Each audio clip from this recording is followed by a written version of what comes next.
Bonsoir à toutes et à tous, bienvenue sur Foot Info Live, c'est Florian Zano. Aujourd'hui on se retrouve pour parler de foot, d'actualité foot. Encore une fois on va parler de toute l'actualité foot du week-end déjà parce qu'on a eu du très très gros, du très intéressant dans tous les championnats, dans les coupes, etc. Et on va parler aussi de la semaine à venir. Très très très très grosse semaine de football à venir. Ça va être, on va avoir des matchs juste exceptionnels en Ligue des Champions, notamment. On va y venir. On va laisser un petit peu, voilà, là il y a déjà quelques spectateurs. On va pouvoir commencer tout doucement. Donc voilà, bienvenue sur Foot Info. On vous résume toute l'actualité du foot en quelques minutes sur des épisodes de Foot Info chaque jour sur TikTok, en live également comme aujourd'hui. On va parler de toute l'actualité, voilà, du plus important. En tout cas, je vais commencer tout de suite en vous présentant le sommaire de l'émission. On va pouvoir, voilà, la belle présentation. On va parler de trois grands sujets, notamment qu'on va détailler en plusieurs sous-parties. On va parler de la Coupe de France, bien sûr, avec une N2 qui est en demi-finale, avec Cannes qui est en demi-finale, qui pourrait, pourquoi pas, arriver jusqu'à la finale, avec Paris, évidemment, qui fait partie de ces demi-finales, qui a tiré Dunkerque. Est-ce que c'est un chemin doré pour Paris ? On verra, on va en parler, on va débattre de ça. On va parler également de la Ligue des Champions. Voilà, très très gros match cette semaine, évidemment, c'est les huitièmes de finale, on arrive dans le vif du sujet, dans les matchs à élimination directe, match aller cette semaine, on va prendre match par match, on va faire un petit avis et des pronostics, on va en discuter tous ensemble, et on va parler également du championnat espagnol, la Liga, voilà, qui est toujours dans une course au titre assez exceptionnelle. Il y a eu du très lourd encore ce week-end, des très gros matchs. On va pouvoir en parler également. Pas mal de choses. On va aussi faire un point en fin de live sur les gros matchs qu'on a eu ce week-end, en Serie A notamment. Voilà, on va pouvoir débattre de plein de choses aujourd'hui, plein de sujets encore une fois. Donc voilà, on va pouvoir commencer avec donc cette... hop, je vais mettre... Voilà, on va mettre les choses bien. On va commencer avec cette Coupe de France. Cette Coupe de France qu'on va décomposer en deux grandes parties pour les deux matchs, finalement, de demi-finale. D'un côté, une N2 qui pourrait accéder à la finale. Voilà, donc avec Cannes qui a déjà fait l'exploit d'arriver jusqu'en demi-finale et qui pourrait arriver jusqu'à la finale.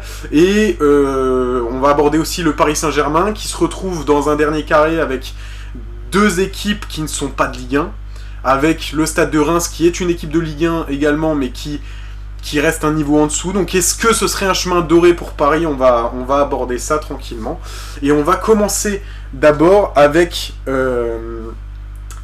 donc le match d'en dessous pour le coup. Donc je vérifie, oui, vous voyez bien.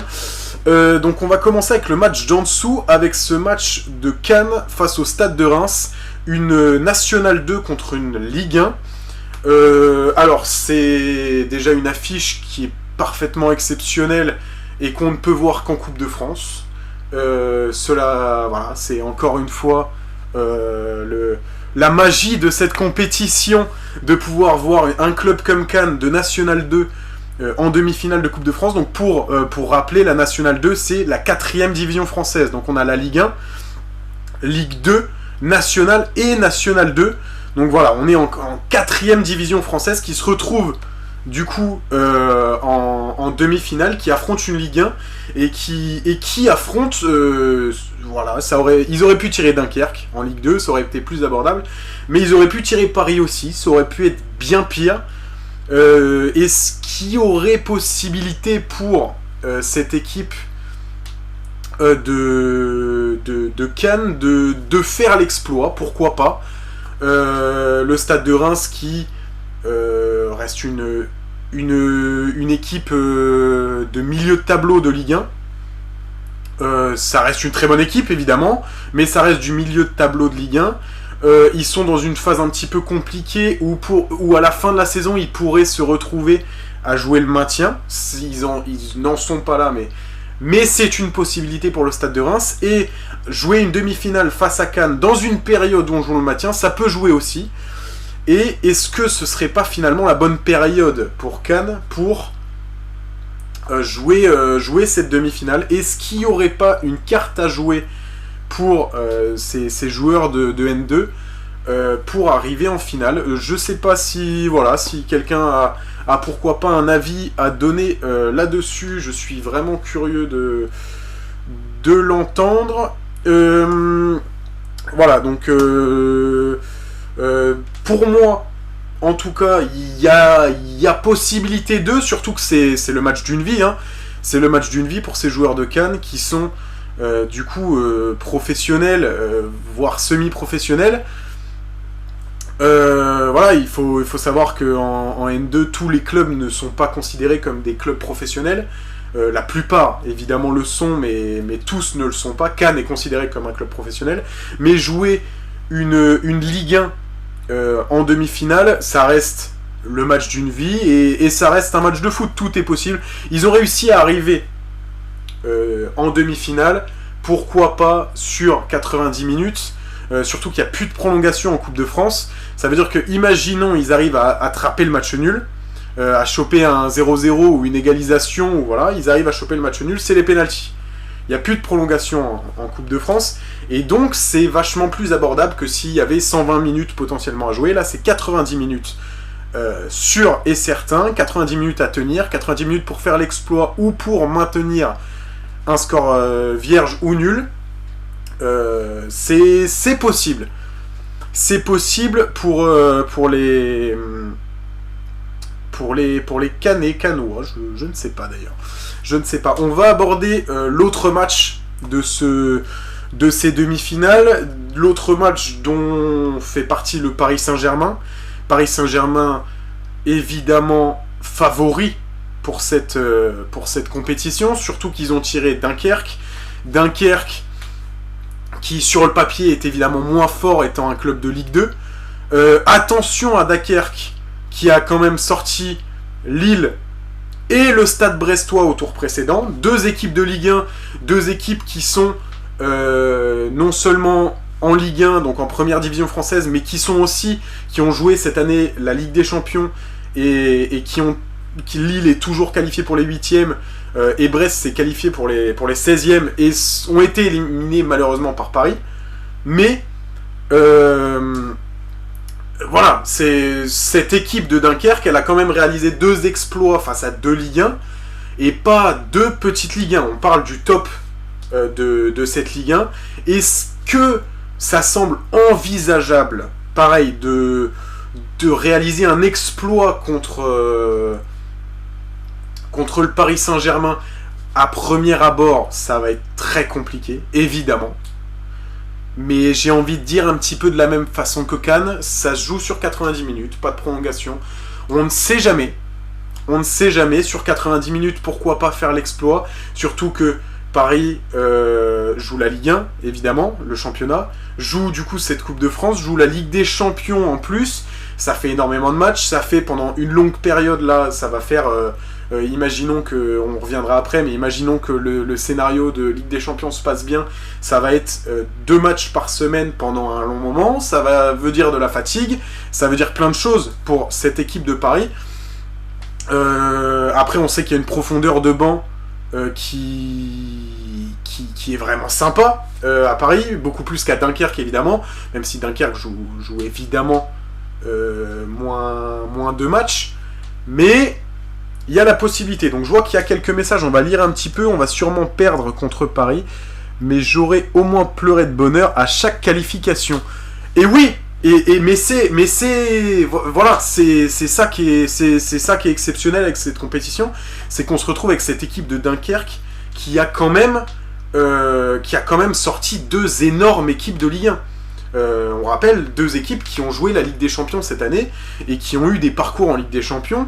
On va revenir après tout à l'heure, notamment pour Lille, qui est toujours dans cette compétition, mais c'est... Voilà, pourquoi pas, et on va je suis parisien et je respecte le parcours, bravo, c'est un rythme de fou pour Paris.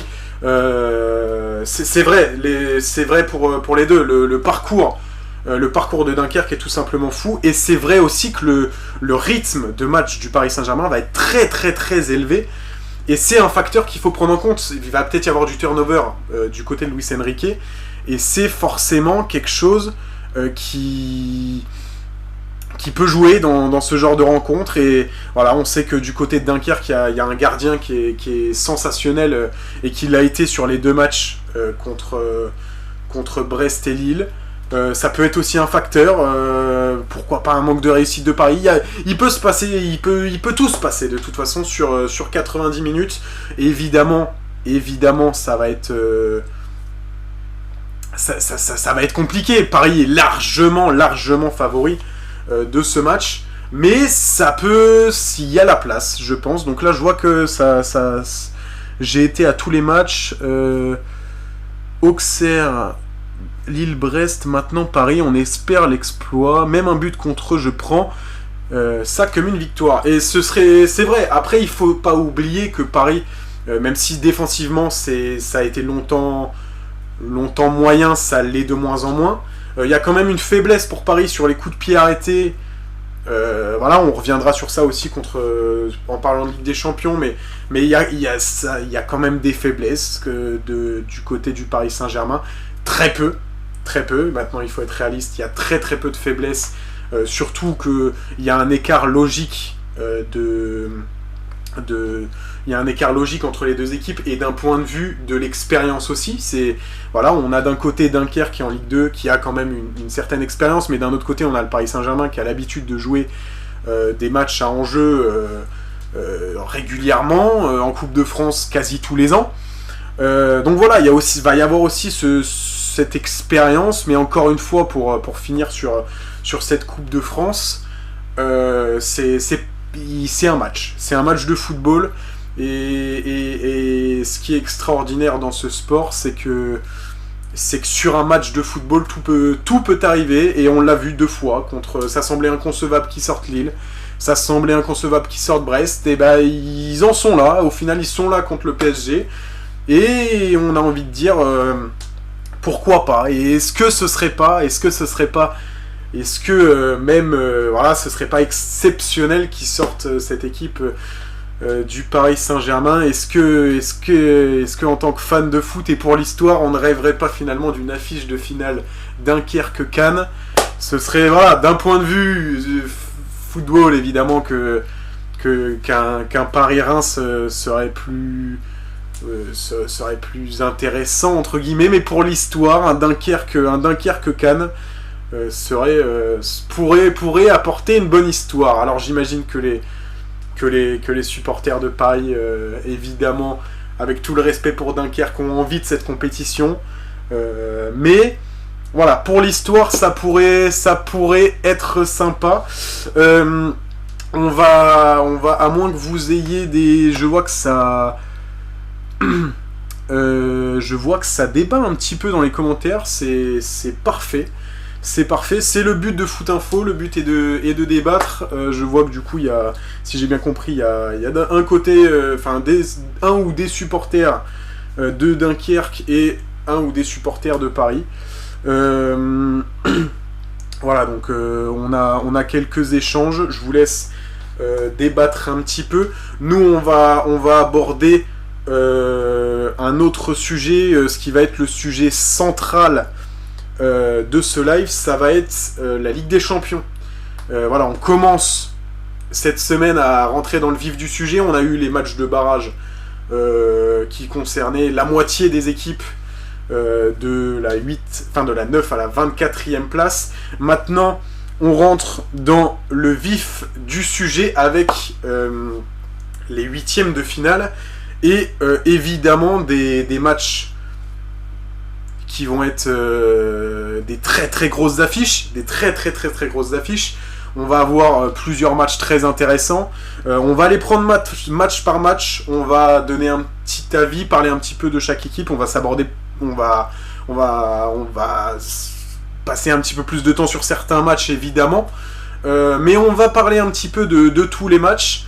On va commencer, on va faire dans un ordre chronologique, de manière complètement subjective, mais des matchs que moi je trouve, c'est complètement subjectif, mais que moi je trouve les moins intéressants aux plus intéressants, avec le plus d'enjeux, les plus grosses rencontres, les plus gros, voilà. Donc on va commencer avec le match Arsenal-PSV. Pourquoi je commence par ce match? Parce que pour moi, il n'y a pas vraiment ça fait partie de ces matchs où pour le coup il y a une classe d'écart entre les deux équipes. On a d'un côté Arsenal qui a de très très très très bons résultats en Première Ligue et en Ligue des Champions. Arsenal, c'était très très fort sur toutes les phases de poule de Ligue des Champions. Ils n'ont pas joué les barrages parce qu'ils étaient dans le top 8. Donc à chaque fois, on va avoir à gauche une équipe qui était dans le top 8, donc qualifiée directement 8ème, et à droite une équipe qui est passée par les barrages pour se qualifier. Donc d'un côté, on a Arsenal qui s'est qualifié directement dans le top 8, très bon en Première Ligue, très bon en Ligue des Champions. Le PSV qui est une équipe qui joue très bien au ballon. Voilà, il ne faut pas les sous-estimer. Ça va être un beau match. Ça reste un 8ème de finale de Ligue des Champions. Et voilà, et on a... je vois que ça débat un petit peu, et pour vous, le PSV pourrait sortir Arsenal. Pour vous, PSV pourrait... Alors j'attends un petit peu le... Voilà, j'attends votre avis un petit peu, savoir réellement comment vous voyez, d'un point de vue d'avant-match, entre guillemets. Pour moi, Arsenal est largement favori quand on voit les performances ces derniers temps. Il faut aussi prendre en compte le fait que le match retour sera à Arsenal. Voilà, c'est jamais simple d'aller jouer un match retour à l'extérieur. Et donc voilà. Après, si pour vous, évidemment, ça reste un match qui voilà, on peut pas prévoir à l'avance.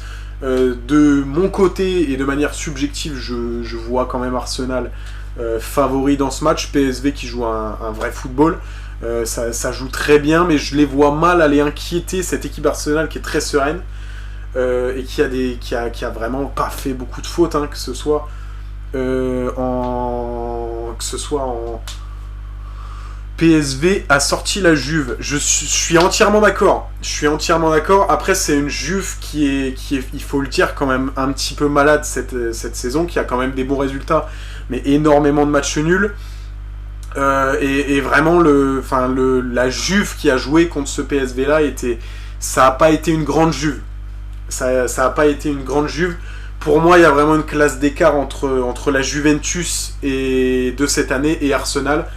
Voilà, ça va être compliqué. Je vois que ça parle un petit peu de l'Atlético. On va pouvoir y revenir. On en reparlera après, évidemment. Donc voilà, on va passer au match suivant. Du coup, pour vous, ça a tendance à plus être PSV qui pourrait passer.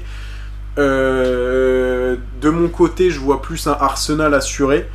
On va pouvoir passer au match suivant et on verra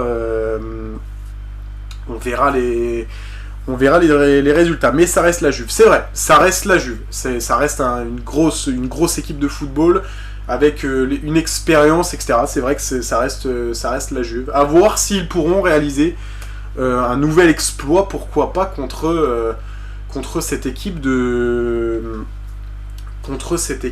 d'Arsenal. On verra. On passe au deuxième match que j'ai mis Inter Milan Feyenoord, pour un petit peu la même raison qu'Arsenal, mais cette fois c'est encore plus marqué.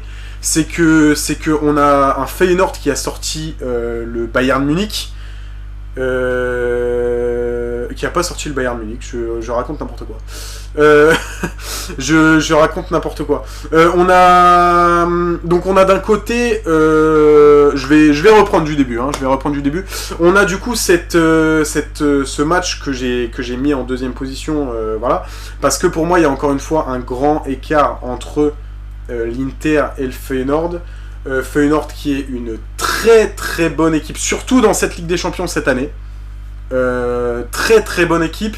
Mais de l'autre côté, on a l'Inter Milan. Inter Milan qui va jouer match retour à domicile, qui est actuellement première de Serie A et qui est arrivé dans le top 8 en étant la meilleure défense de cette Ligue des Champions en encaissant seulement un seul petit but en 8 matchs de phase de poule. Donc voilà, donc, on est sur un Inter Milan qui est très très très solide. C'est voilà, moi pour moi ce match fait partie, ça reste un gros match évidemment, mais pour moi ce match fait partie des matchs qui sont un petit peu plus pronosticables, on va dire, mais se méfier quand même du Feyenoord qui a montré de très très très belles choses et qui va être un danger.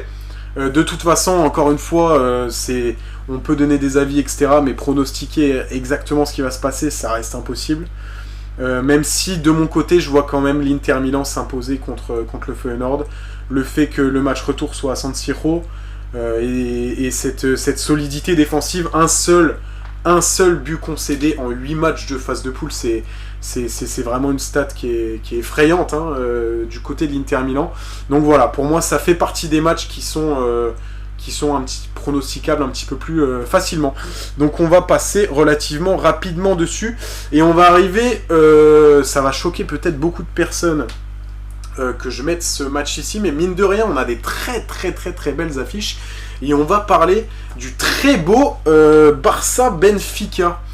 Donc voilà, on a d'un côté le FC Barcelone qui est arrivé deuxième de cette Ligue des Champions, juste derrière Liverpool. Donc voilà, ce FC Barcelone là, dont on a parlé plusieurs fois, on en a parlé déjà et on va avoir l'occasion d'en reparler en Ligue des Champions et aussi dans la partie Liga juste après.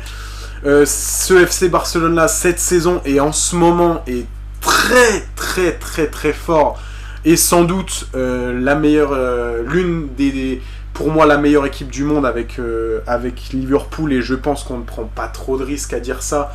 Actuellement on peut peut-être ajouter un PSG dans la discussion, mais en tout cas depuis le début de l'année c'est vraiment ces deux équipes là qui se sont démarquées.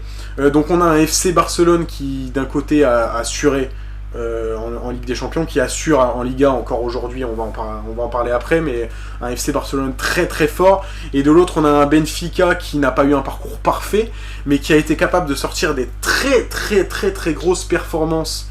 Voilà, on pense à certains matchs, un 4-0 contre l'Atlético par exemple, des très très grosses performances de Benfica, et qui on sait reste une équipe qui en Ligue des Champions peut être capable de créer des exploits. De là à aller chercher ce Barça là, c'est peut-être un petit peu compliqué. Match retour à Barcelone en plus, donc voilà, encore une fois c'est le gros avantage d'être arrivé dans le top dans le top 8 évidemment, parce que du coup on a ce match retour à domicile. Ce qui va jouer, parce qu'on sait aussi que c'est une ambiance qui est quand même très sympa, Benfica, et donc l'avoir au match aller et pas au match retour, c'est un gros point fort pour cette équipe de Barcelone. Mais je mets quand même ce match relativement tôt dans notre discussion, parce que je vois quand même le Barça s'imposer, même s'il va falloir se méfier de Benfica évidemment, qui est capable d'exploits. Ça va être un match qui va être très disputé évidemment, mais le Barça est dans une forme actuelle que je ne vois honnêtement pas sortir à ce stade de la compétition, où ce serait vraiment une contre-performance pour le coup pour les Barcelonais. Je ne sais pas si vous êtes d'accord avec moi, il y a pas, pour l'instant je ne vois pas de contradiction, donc on va passer à la suite. Et on va passer à un autre match, voilà, et on va aborder ce qui pour moi est un des meilleurs matchs de ces de ces huitièmes de finale, et même si l'affiche n'est pas exceptionnelle sur le papier, et ben c'est une des affiches les plus équilibrées de ces huitièmes de finale, et ça va nous donner un très beau match entre deux équipes qui jouent très très bien au football cette saison. On a d'un côté Aston Villa qui est arrivé dans le top 8, qui s'est fait sa place tout au long de ces phases de poule, de ces 8 matchs, et on a d'un autre côté le Club Bruges qui s'est qualifié de manière assez exceptionnelle en barrage, en sortant l'Atalanta, qui est quand même une grosse équipe de foot, surtout ces dernières années. Donc on a ce Club Bruges qui sort l'Atalanta avec 2 gros scores en marquant 6 buts en 2 matchs. Enfin voilà, on a cette très belle équipe de Bruges, et cette équipe d'Aston Villa qui, voilà, ça fait quelques saisons maintenant qu'elle a un très bon niveau, un niveau qui n'est pas à négliger, surtout dans une compétition comme la Ligue des Champions. Et donc pour moi, honnêtement, j'aurais envie de dire qu'il y a un léger avantage pour le Club Bruges, qui est dû au fait que il y a cet ascendant psychologique, dans le sens où ils ont eu cette très très bonne performance contre l'Atalanta, cette très bonne équipe de l'Atalanta qu'ils ont fait complètement déjouer. Après il y a Aston Villa qui joue dans un championnat qui est la Première Ligue et qui est très exigeant, et qui est capable aussi dans le jeu, qui est encore une fois une très très bonne équipe de foot, qui joue très très bien au ballon, qui est capable de très belles choses, et voilà, et il va falloir voir, c'est pour moi dans les matchs les plus intéressants de ces huitièmes de finale, parce que c'est très très très équilibré. On va passer à la suite, et on va parler de nos chers amis lillois. Et c'est l'un des matchs pour lesquels je vais peut-être aller à l'inverse de l'avis général.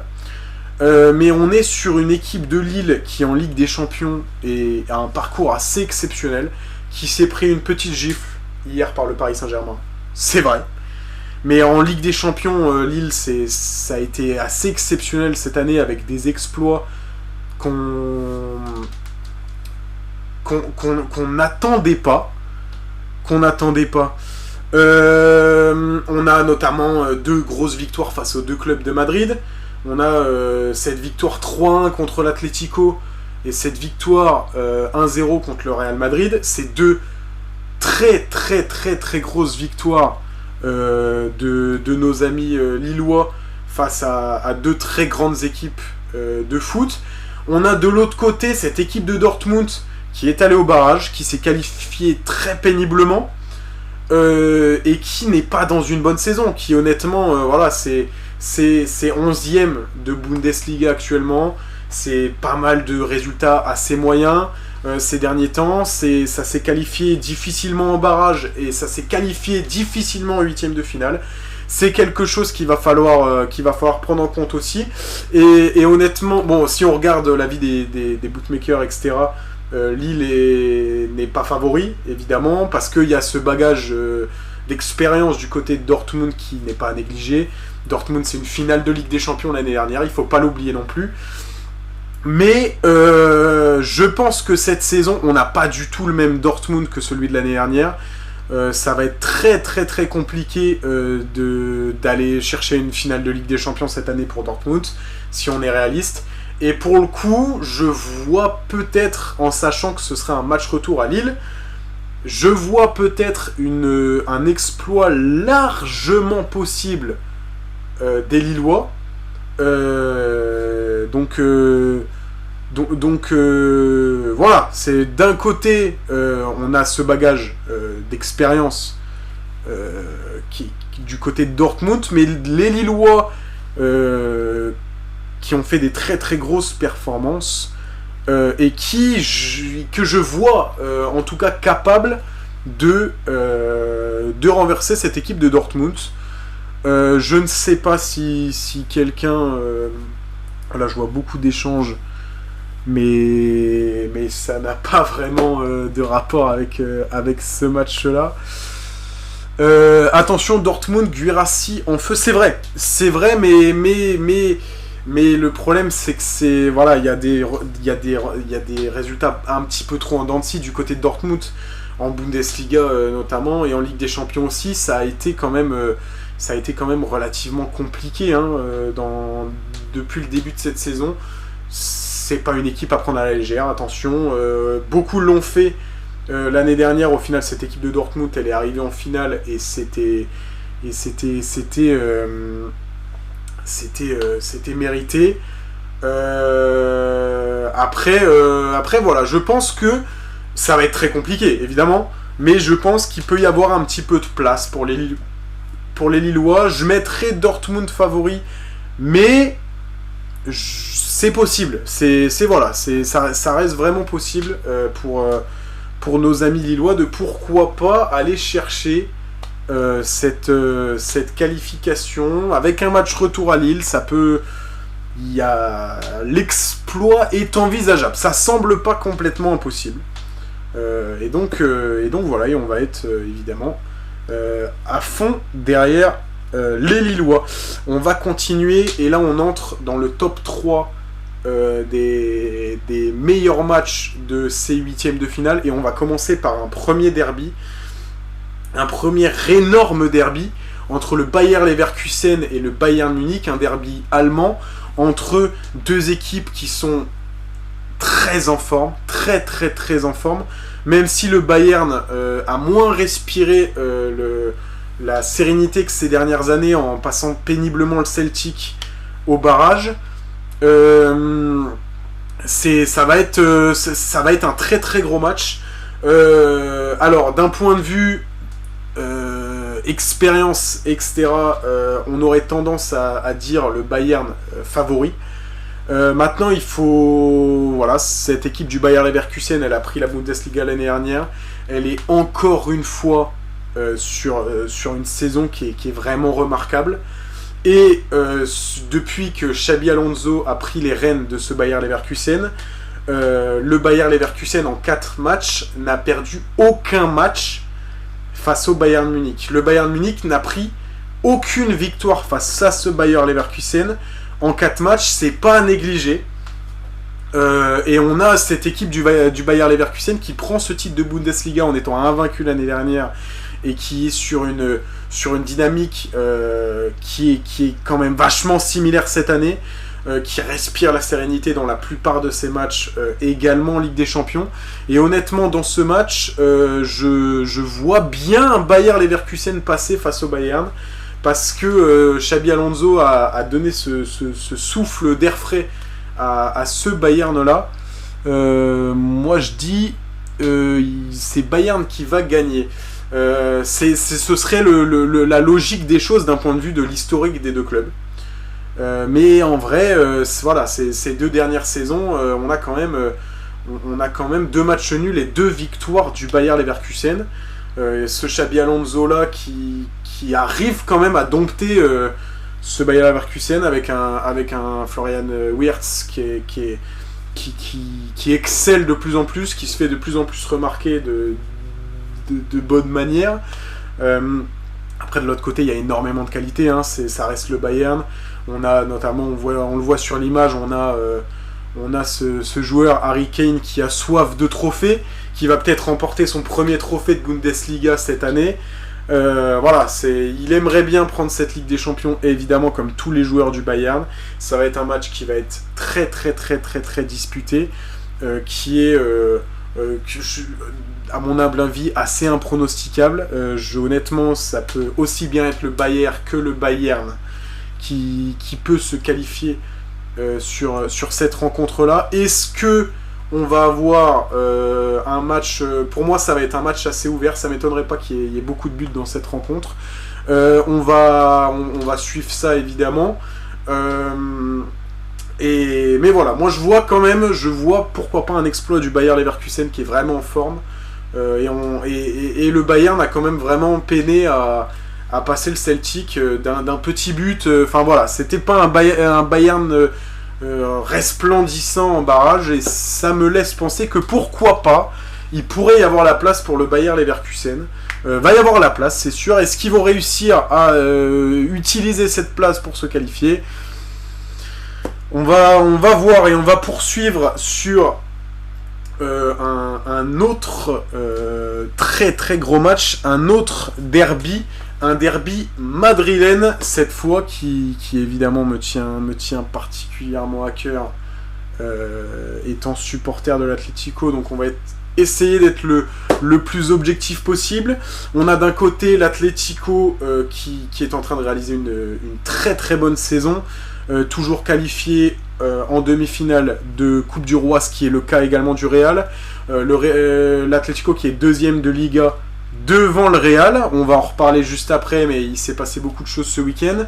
Et voilà, il faut quand même prendre des choses en compte. Le fait par exemple que le Real est une véritable bête noire pour l'Atlético en Ligue des Champions. Sur les 5 dernières confrontations entre ces deux équipes en Ligue des Champions, c'est 5 victoires du Real, dont 2 en finale de Ligue des Champions en 2014, en 2016. Voilà, c'est d'un point de vue Ligue des Champions, cette confrontation-là, elle est déjà réglée, pliée. Voilà, et ça reste le Real en Ligue des Champions, qu'on ne présente plus. Voilà, tous les ans, ils sont dans les favoris, voire le favori. Voilà, on connaît le Real, on sait toutes les qualités qu'ils ont, évidemment, et il va falloir créer l'exploit pour l'Atlético. Maintenant, si on peut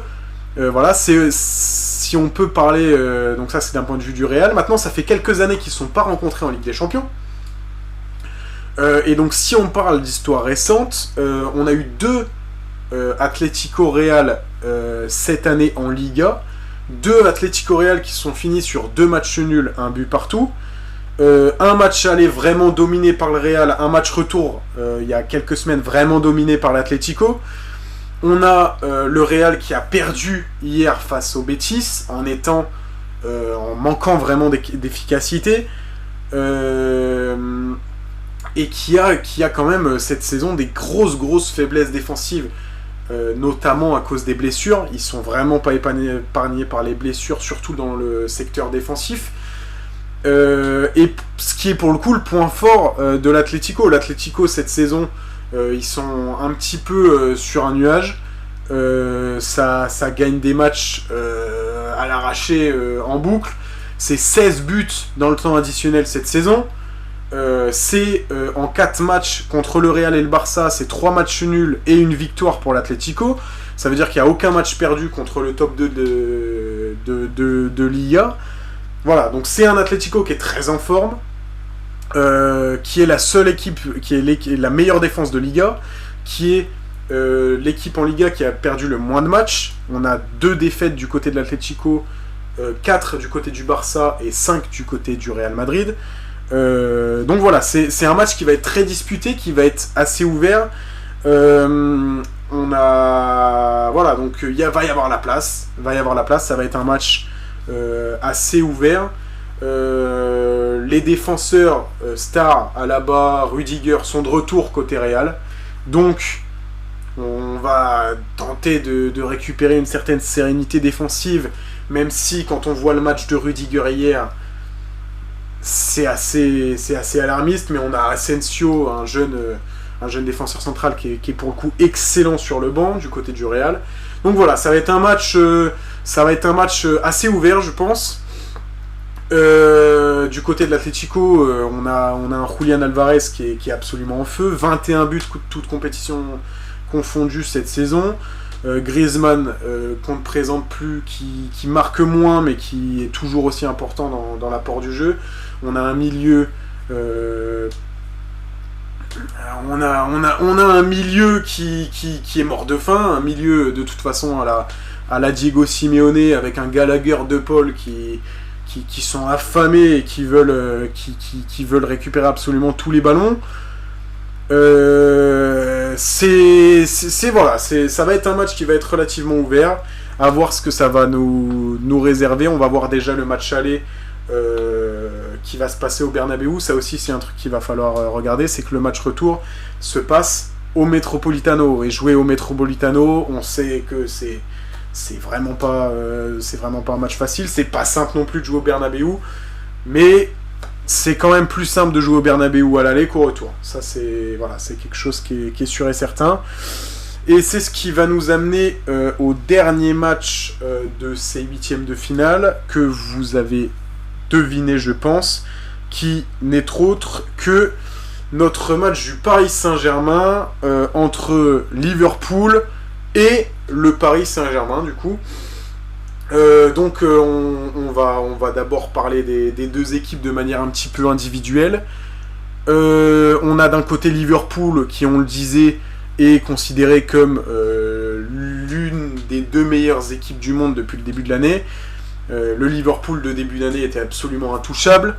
Ce Liverpool-là, c'était vraiment quelque chose, hein, dans tous les points de vue, que ce soit défensivement et surtout offensivement. D'un autre côté, on a le PSG qui a mis vraiment du temps à se lancer en début de saison, mais qui actuellement est absolument inarrêtable, il faut le dire, avec une attaque qui est en feu, un Dembélé qui marque à tous les matchs. Ça semble complètement fou de dire ça, mais Dembélé qui marque à tous les matchs. Et donc on va avoir cette énorme confrontation. Pour moi, c'est le match des huitièmes de finale. Si on prend la forme des deux équipes actuellement, c'est une affiche de finale. Faut être, on a Loris qui nous dit The Match. C'est The Match, c'est le match des huitièmes de finale. C'est peut-être l'une des meilleures affiches qu'on aura dans cette campagne de Ligue des Champions. Donc voilà, on a des oppositions à tous les niveaux, que ce soit positif ou négatif. Et voilà, et c'est un match qui est plein d'incertitudes. Il peut se passer énormément de choses dans ce match. Et ça va être un match exceptionnel. Donc voilà, donc là je reste assez générique. On va rentrer un petit peu plus dans le vif du sujet. D'un point de vue défensif, côté Liverpool, on ne présente plus. Une défense menée par Virgil van Dijk, qui a eu quelques saisons d'un tout petit peu moins bien, mais qui là revient dans une forme qu'on lui connaît et pour laquelle on a propagandé un potentiel ballon d'or en 2021. De l'autre côté, on a une défense de Paris qui s'est beaucoup améliorée par rapport à ces dernières années, qui a quand même ce point faible sur les coups de pied arrêtés qui n'est pas à négliger, surtout contre cette équipe de Liverpool qui est très forte sur coups de pied arrêtés. Notamment grâce à des Virgil van Dijk. D'un point de vue milieu, même si le milieu de Liverpool est totalement exceptionnel, je pense que là on a un avantage côté Paris actuellement, sur le moment vraiment actuel. Le milieu de Paris est complètement intouchable. On pense à un Joao Neves, un Vitinha, peut-être une légère faiblesse sur le troisième qui pourrait être Zaïre Emery ou Fabian Ruiz qui sont un tout petit peu en dessous, mais ça reste du très très beau football. Du côté de Liverpool, un milieu qui tient largement la baraque aussi, qu'on ne présente plus également. Ça va être... Et je pense que le match va se jouer dans le milieu de terrain. L'équipe qui va réussir à prendre le dessus dans le milieu de terrain va de toute façon dominer ce match et va pouvoir donner des cartouches à ce qui est le plus gros point fort de ces deux équipes, c'est l'attaque. Évidemment, du côté de Liverpool, il est sur l'affiche. Mohamed Salah qui s'il continue sur sa lancée peut-être prétendre à un ballon d'or si Liverpool va chercher la Première Ligue et pourquoi pas la Ligue des Champions. Et d'un autre côté, on a Ousmane Dembélé, Barcola, qui sont très très très très très très très en forme en ce moment. Surtout Dembélé. Dembélé, on en parlait au live dernier, on en a parlé dans quelques foot info de manière de façon épisode sur sa forme actuelle est vraiment remarquable, énormément de buts.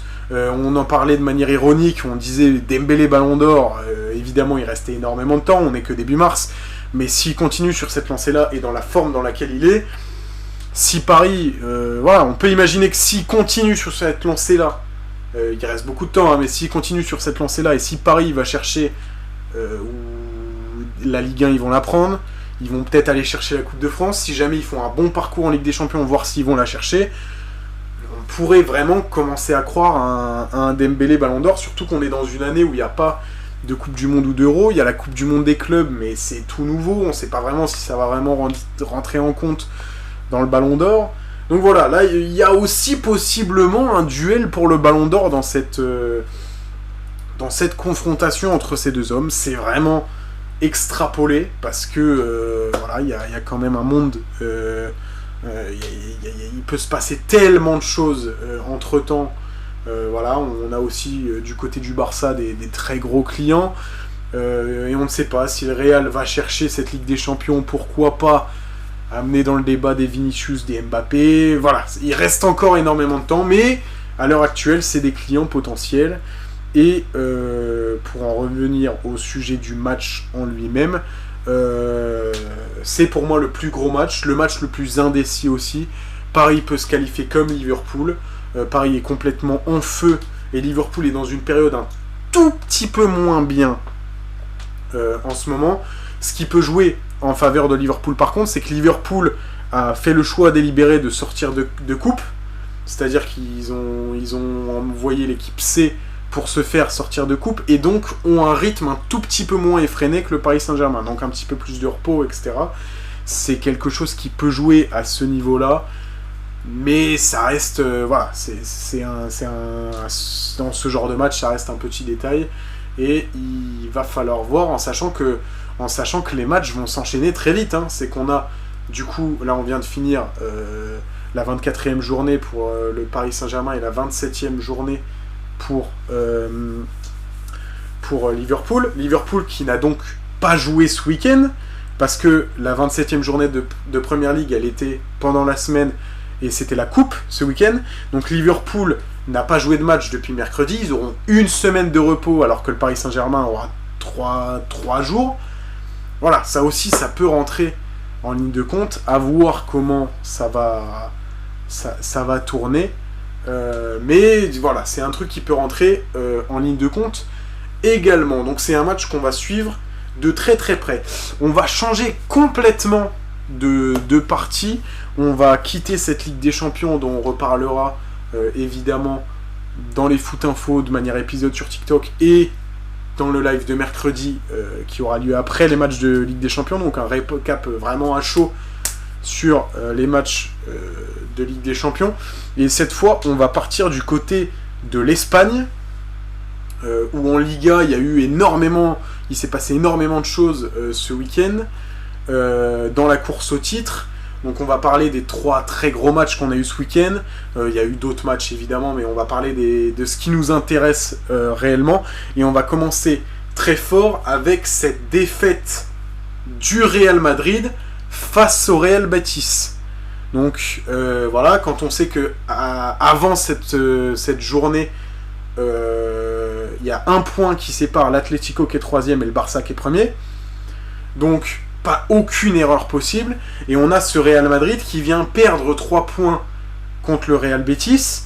Le Real qui a dominé une grande partie du match. Mais on a cette égalisation dans le jeu, un but un petit peu... voilà. Et on a ce penalty et cette énorme faute de Rudiger sur un attaquant du Real Betis, et Isco qui vient faire le job, l'ancien joueur du Real qui vient faire le job contre son ancienne équipe et qui permet au Betis de gagner contre ce Real Madrid. Donc c'est un très bon résultat pour le Betis qui est de son côté dans la course pour l'Europe, et le Real Madrid pour le coup qui perd énormément de points, qui passe de cette 2e position à la 3e position. À ce moment-là, on ne savait pas trop, les autres matchs n'étaient pas encore joués, mais on a ce Real Madrid qui passe potentiellement, qui peut descendre en cas des autres résultats. Et les autres résultats, il y en a eu un qui a suivi dans la foulée, c'est cette victoire de l'Atlético Madrid face à l'Athletic Bilbao. Alors une victoire dans la douleur, Très honnêtement, un Simeone qui avait fait tourner un petit peu en vue du match de Ligue des Champions. Mais on a Julian Alvarez, encore une fois, toujours au rendez-vous, qui vient mettre ce petit but. Honnêtement, après, le match est très compliqué pour l'Atlético. On a quand même une phase où on a, sur un corner, une tête d'un joueur de Bilbao qui met sur le poteau, Iñaki Williams qui reprend, qui met sur la barre. On a vraiment eu... on s'est fait peur côté Atlético. On aurait pu ne prendre qu'un point sur ce match, mais la solidité défensive de cette équipe fait qu'on en prend 3, qu'on passe donc devant le Real, qu'on passe à 2 points devant le Real, qui passe évidemment 3e en attendant le match du Barça. Match du Barça qui a suivi donc cet après-midi. Et pour le coup, eux ne se sont pas posé de questions. Une victoire sans bavure contre la Real Sociedad qui était complètement dépassée. Une victoire 4-0 avec, s'il vous plaît, 3 buts de défenseurs ou de milieu. Voilà, on n'a que Lewandowski qui marque le 4e but. Mais sinon, c'est vraiment des défenseurs ou des milieux relayeurs qui sont buteurs. Et on a encore un Barcelone qui a survolé ce match. Un Pedri qui était tout simplement intouchable. C'était vraiment une surdomination du Barça sur cette Real Sociedad. Et la conséquence de ces matchs, elle arrive de manière très rapide. On va le voir sur ce classement qui est juste là. Donc on a un top 3 qui a changé. Le changement qu'il y a eu se passe entre la 2e et la 3e place. On a le Barça qui reste leader de cette Liga avec 57 points, à un seul petit point devant l'Atlético à 56 points. Et on a le Real Madrid qui passe du coup à cette 3e position et qui est à 3 points derrière le Barça, à 2 points derrière l'Atlético. Et est-ce qu'on peut se dire, est-ce que c'est un tournant dans cette Liga? Est-ce que le Real est out pour cette course au championnat? Évidemment non. Il reste 12 journées de Liga, le chemin il va être long, ça va être très très long, mais ils se sont mis une petite balle dans le pied, cette équipe du Real. Et on a Loris qui nous dit c'est une folie ce championnat, c'est un truc de fou. Cette équipe, voilà, on a du suspense, et j'espère qu'on va avoir du suspense comme ça jusqu'à la fin de ce championnat. Évidemment, en tant que supporter de l'Atlético, j'espère que si une équipe explose en cours de route, ce ne sera pas nous. Évidemment, si on peut aller chercher ce titre qu'on convoite tant, ce serait exceptionnel. Maintenant, la course, cette course au titre, elle est effrénée, elle est de plus en plus serrée et de plus en plus incertaine. Surtout, là, on voit le Real qui a perdu des points aujourd'hui. On va avoir ce match du week-end prochain entre 2 matchs de Ligue des Champions qui va être assez délicat à aborder. Est-ce qu'il faut faire jouer l'équipe type?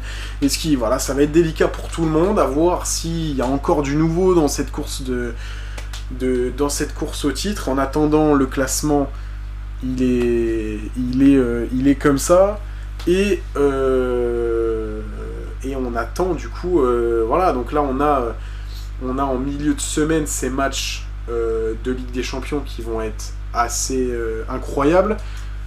On a ce week-end du coup cette course au titre qui continue côté Liga. On a de quoi faire. On a de quoi faire réellement. Cet Atlético qui est en forme, ce Real qui est en forme, ce Barça qui est très très en forme. On va avoir du très très lourd, dont un derby madrilène du coup en 8e de finale. On va avoir de quoi se régaler.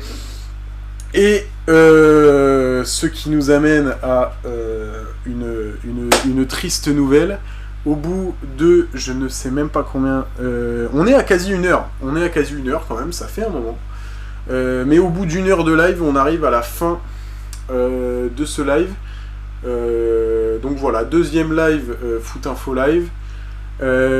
Pour ceux qui sont là, on rappelle que tous les jours on sort un épisode de Foot Info sur notre TikTok. On résume l'actualité du football des 5 grands championnats en quelques minutes.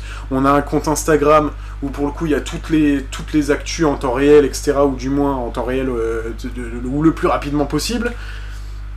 Donc voilà, on essaye de mettre ça en place au mieux. Je vais de mon côté peut-être passer en face cam. Donc voilà, on a ouvert ce média il y a quelques jours maintenant, une semaine et demie je pense, en espérant que ce live était assez intéressant. Il va être rediffusé sur YouTube en essayant on essaie de se développer un petit peu sur tous les réseaux. Je vous invite à aller voir sur Insta du coup, foot.info-fi. Sur TikTok, je vous invite à vous abonner. Sur YouTube, du coup, sur la rediffusion, je vous invite à vous abonner également. C'est le même nom partout. Si jamais vous avez un souci pour trouver les réseaux, etc., sur chaque réseau, il y a un lien Linktree avec tous les liens qui sont disponibles de manière assez facile. Moi, en tout cas, je vous retrouve du coup demain matin pour avec ce live là il n'y aura pas d'épisode de Foot Info ce soir, mais on va avoir 2 épisodes demain du coup, un épisode de Foot Info demain soir, on va avoir 2 épisodes, un épisode sur un sujet précis et un épisode de Foot Info habituel. Voilà, je vous invite à suivre ça demain. Demain on va avoir aussi on va sortir tous les résultats des différents championnats. On s'est concentré sur la Liga, mais il y a eu un très beau match en Serie A entre l'Inter et Naples. On en parle dans l'épisode de Foot Info qui est sorti ce matin. Je vous invite à aller voir. Voilà, c'est en Serie A, la course au titre est incroyable aussi. On aura, j'espère, l'occasion d'en parler soit dans les prochains épisodes, soit dans les prochains lives. En attendant, merci d'avoir été là. Là, si on regarde, il y a eu quand même... il y a vraiment quelques personnes qui sont passées, il y a des personnes qui encore une fois sont restées de A à Z, merci beaucoup. Pas mal de likes, des petits diamants, merci, par-ci par-là, merci infiniment. Ça donne de la force, ça fait plaisir. Et puis voilà, globalement des bons retours pour l'instant, on espère que ça va continuer. Et voilà, n'hésitez pas à vous abonner, toute l'actu du foot, encore une fois, en temps réel. Et voilà, moi je vous dis à mercredi pour le Foot Info Live de débrief de la Ligue des Champions, à demain pour un épisode de Foot Info version court. Et donc voilà, merci d'avoir été là et je vous souhaite une bonne soirée.